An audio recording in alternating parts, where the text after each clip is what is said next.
This is the year you're gonna become a content creator and influencer. Hi guys, welcome back to the channel. My name is Miki, and today I'm gonna be teaching you exactly how to build your social media starting from 0 followers. And I promise if you follow all of these steps, you will become the content creator that you've always wanted to be. We'll also address some of the common pitfalls to avoid. And if you're wondering what my credentials are, my name is Miki. I have been a content creator since 2017, and here are my social media platforms. I have 900K on Instagram, 2.5 million on TikTok, and of course 1.3 million here on YouTube. Combined, we have over 4.5 million followers across platforms, and it is my job to make content, make videos, get paid to travel the world, and get to work with some of my dream brands like SK2, La Roche-Posay, Delta Airlines, Tourism Board, our cat Lily is a Purina girly. It's truly all a dream come true, and today I'm gonna share with you the secrets and the step-by-step on how you can do it too. There are so many perks to being a creator, most importantly having a community of people to be able to call your friends, PR packages, unlimited skincare, makeup, luxurious experiences that you would never otherwise plan for yourself, new streams of income to earn money, including AdSense, affiliate, brand deals. I think it's no secret that creators get paid pretty well for what they do. I remember the first time I took a brand deal that paid me more than a 12-hour nursing shift would pay me. And as my social media grew, then a brand deal became a week of shifts, a month of shifts, and far beyond what I could have ever imagined for myself. So without further ado, let's get into the video. Step 1, you're gonna pick your niche. The more niche you are, the faster you will grow. For some, it might be really obvious what you want to film. Maybe you are a pro makeup artist and you're really good at nose contour. Perhaps you already know you want to film dance videos, but a lot of us don't know exactly. And the good news is you don't have to pick just one thing. This is the question you're gonna ask yourself to figure out what your niche is. What unique value can I provide? Maybe you're an accountant and you're super familiar with tax laws. Perhaps you're a nurse like I am and you work with neonates. Maybe you're an excellent snowboarder and you'd love to share your knowledge. This is a really great starting point. And if you're thinking to yourself, there's nothing that I'm good at,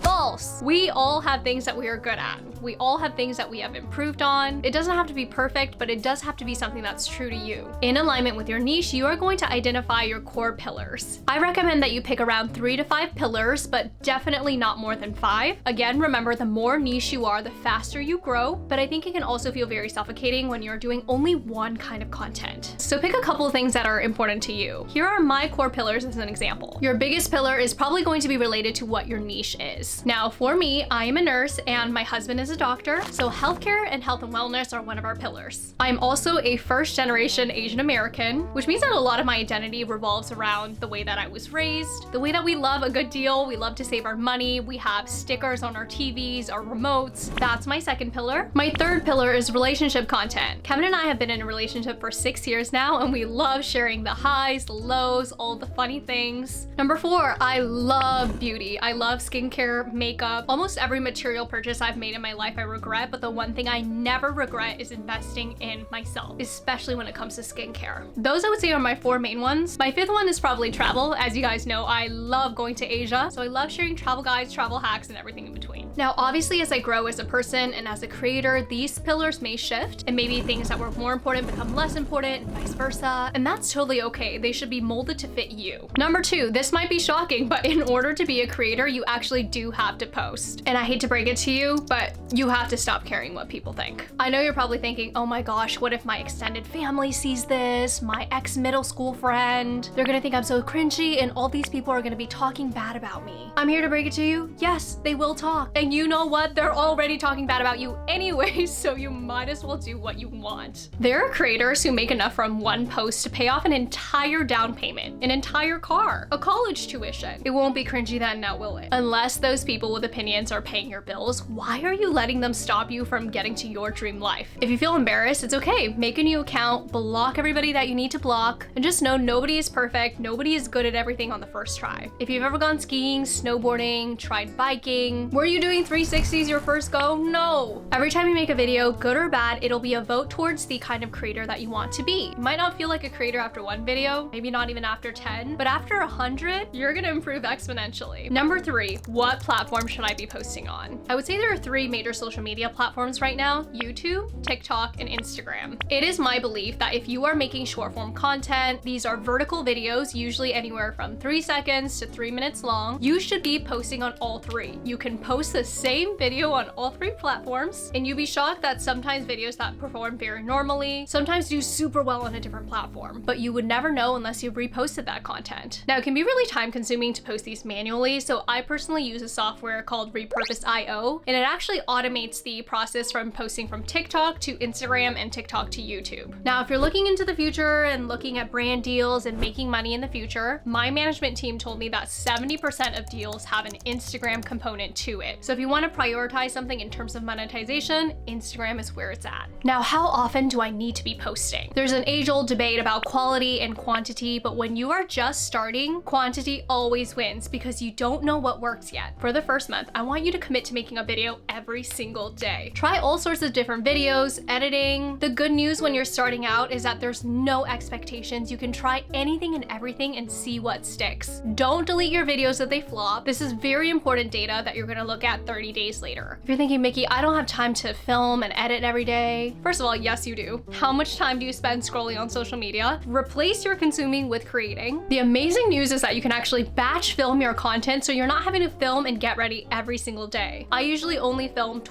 or 3 times a week max. I used to only film 1 time a week, so I'd put on 1 makeup look. I would change outfits in between so that you didn't know they were all filmed on the same day, and I would have a week's worth of content done. So again, post every single day for 30 days, don't delete anything, and also don't review your analytics until after the 30 days so that it's had some time to marinate. After the 30 days, then you'll see if there are any trends. Did a certain type of video perform better? Take your highest performing videos and try to recreate those formats and then do it again for another 30 days. One of the key takeaways I want you to learn from this video is that there are 3 different types of content. I think about them like a Venn diagram where all 3 are intersecting. There is 1, content to grow, 2, content to brand, and 3, content for yourself. Content to grow. It is exactly what it sounds like. These are the videos that are going to get you new eyeballs, it's gonna get lots of views, and it's gonna draw in new audiences. Content to brand. This is content that your existing community that you already have would care about. Perhaps it's getting to know you better, your inside jokes, your pets, your relationship, all the things that make you you and make your community feel like they are included in what is your life. And number 3 is content for yourself. This is videos and content that you have to make so that you feel fulfilled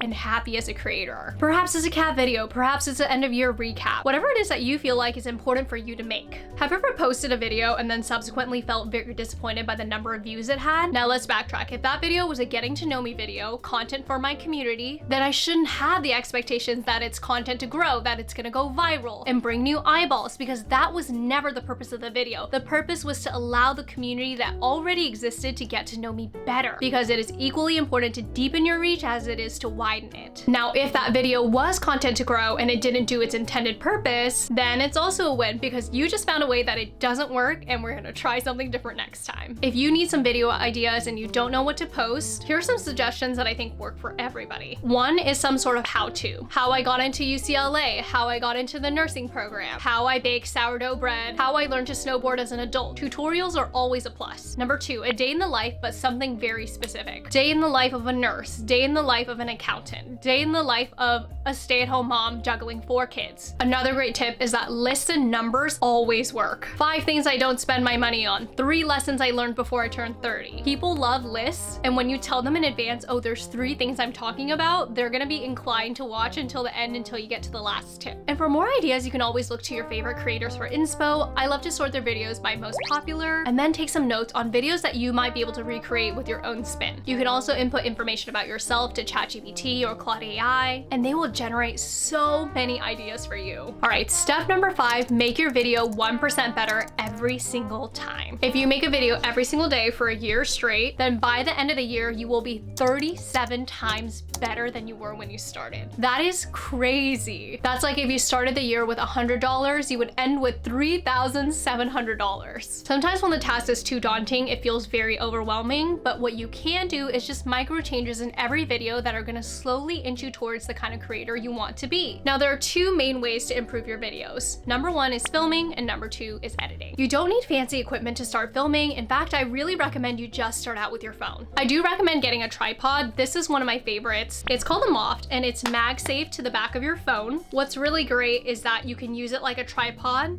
this way. You can also stand it up so you get a little bit more height, and your iPhone can also attach horizontally if you want to vlog for YouTube. I also recommend getting a big MagSafe tripod so that you can take any videos when you're standing panning up. I take this tripod with me everywhere, even when I travel. Another great investment is a selfie light. A lot of people call this the Alex Earl light because she uses one for her get ready with me's. Lighting makes a really big difference on whether or not people want to watch the video. Don't start out with a camera setup unless you are already very familiar with cameras, because you're gonna overwhelm yourself with the amount of information that you need to learn. Now let's get into the editing, because this is where most of the magic happens. I feel like it's maybe 25% filming and 75% is in the editing. Softwares that I personally use and recommend are 1, Final Cut Pro, and 2, CapCut. Final Cut Pro is the editing software for Apple computers. You may have heard of iMovie before. Final Cut is the fancier, more advanced version. And CapCut, I'm sure you've heard of. I think most creators these days are editing on CapCut. The features are incredibly advanced and it is super user-friendly. A lot of edits that would otherwise take a long time can be done with a singular button, and there are so many tutorials all over TikTok specifically on how to use CapCut. Please listen to me when I say this.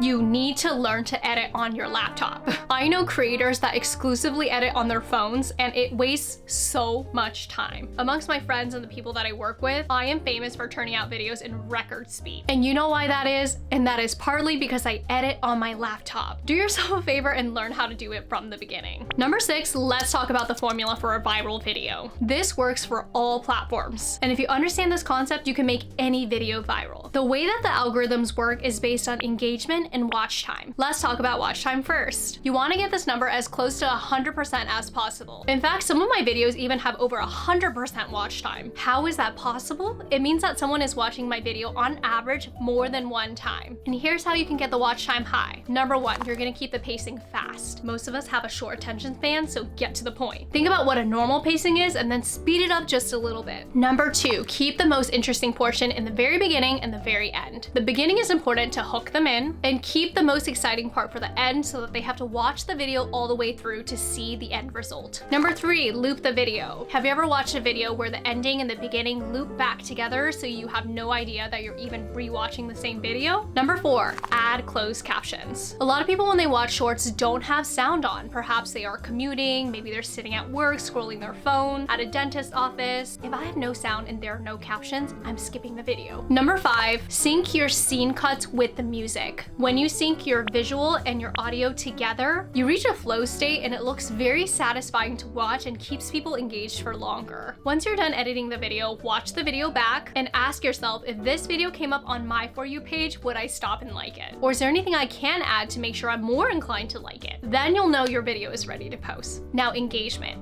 A lot of people automatically think about likes and comments, which are very important, but I think even more important than that is saves and shares. Is this video so funny that I want to send it to a friend? Is it relatable so that I want to send it to my boyfriend? Is it so useful that I want to save it for my Japan trip? When other people save and share your video, essentially they are spreading that video to a wider reach on your behalf so that you don't even have to do it yourself. And remember, anytime you are promoting discussion, you will have more engagement. There are some topics that just always get people riled up. For example, money. If you talk about how you split your finances, or things that you don't spend your money on, or things that you love to splurge on. Animal videos are another. People love cat videos, dog videos. If you got a cute animal, use it to your advantage. Here are some common mistakes to avoid. Lifestyle vlogs with no purpose. I hate to be the bearer of bad news, but these really only do well if you already have an audience that's highly engaged in who you are and they just love you for you. If you don't have an audience yet, lifestyle vlogs typically don't do much for growth. Next is content providing no value. For example, let's say you're posting a photo of you in a cute outfit. That's great and all, but how is that useful to your audience? You can add value by sharing where you got those pieces from, tagging the brand. You can even include how tall you are so they have context for how it's gonna look on their body. And perhaps one of the items is on sale and you can share that information. Next is not being consistent. If you do not have enough data, you're not gonna be able to analyze anything and figure out what's working and what's not. You have to have enough examples, data, points, so that you can figure out what you need to improve on. And then going hand in hand with that is that once you have the data, you need to take that information and adjust accordingly. For example, let's say all the videos where you were doing an outfit of the day all performed super well. That's a sign that you should do more of those. Insanity is doing the same thing over and over again and expecting different results. If the makeup videos didn't do well, well, either one, stop filming them, or two, film them in a different way. All right, step number 7 is engaging with the community. Have you ever commented on an influencer's post or responded to a story and they never respond? And you see that they never respond to their comments, they never heart any of them. You might comment once, you might comment twice, but probably think about commenting a third time. Don't be that person. Engage in your comments, respond to them, like them. Nobody likes a creator who doesn't respond. And also make sure that you're interacting with your greater community. Behave online the same way that you behave in real life. Friendly, kind, and involved. Finally, let's talk about monetization because I know we all want to hear it. No matter what size creator you are, you do have the opportunity to monetize and make money. Do I think that that should be your core focus when you start out? No. I don't remember exactly how long, but I'm pretty sure for the first 2 years I didn't get paid a single dime. And after that, once I started getting paid, I was getting paid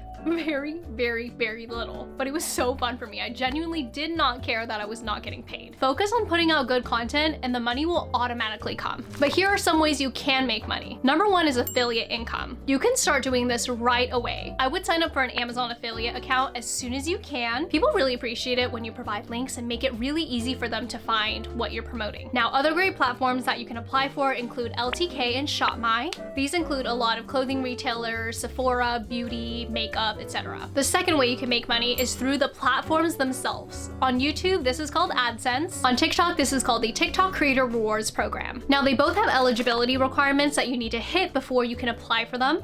I remember being so diligent making my YouTube videos because all I wanted to do was be part of the YouTube Partner Program. And I think it's fun that they have these benchmarks so that you have goals and things to look forward to. When you make a video, there will be ad slots that you can put in, and from those ad slots, YouTube will take a cut and then you also get a cut. Now, not all advertisers are created equal. There's what's called RPM, or revenue per mile, which is how many dollars you make for every 1,000 views. There are certain niches, certain advertisers that just make more money. For example, finance. Every time I make a finance video, my RPM is usually double or quadruple what it normally is. So you can also keep that in mind when you're choosing your niche. And of course, you can make money through brand deals. Now, that's a whole topic in itself. I feel like I could talk for 4 hours just on how to get a brand deal. So let me know if you want to see a video on that. I will save that topic for next time. Finally, I want to end this video by sharing a story with you. When I started out as a creator, the only platform I was on was Instagram. I'd actually tried and failed to be a fashion blogger, if you can even call it that. People did not care about my outfits, and it makes sense because even I didn't really care about fashion, so I don't know why I was trying so hard to be something that I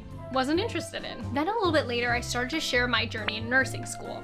And that's how I initially started to gain traction. There were a lot of creators around me, a lot of people who were growing much faster than I was, and I had slow but consistent growth. I was very consistent. I always had something going up every single day. I worked very hard. It took me 3 years to hit 100K on Instagram, but what happened next really shocked me. Just a couple months later, I ended up hitting 1 million followers on TikTok. And then 2 weeks later after that, I hit 2 million. The lesson here is to never give up. If you love making content, you love making videos, I promise you, your time will come. You just have to stick with it. Evolve, grow, do the best that you can, but just keep at it. Believe in yourself and keep trying because you never know. You might be one day away from something really, really big. I love being a creator. I genuinely feel that it was my life's purpose to be put on this earth to make videos. You know, in middle school, when you have those skits, I was always the person who was doing the photo editing, the video editing, and the fact that I get to call it my job now is honestly surreal. And I'm really excited to help you do the same. I have so much more to share. If you want to learn how to land a brand deal, how to get on PR lists, when to get a manager, let me know what kind of videos you want to see in the comments. Give this video a thumbs up if you believe in yourself becoming a creator this year, and I will see you guys in the next one. Don't forget your 10 out of 10. Don't let anyone ever make you feel otherwise, and I will see you guys in the next one. Bye!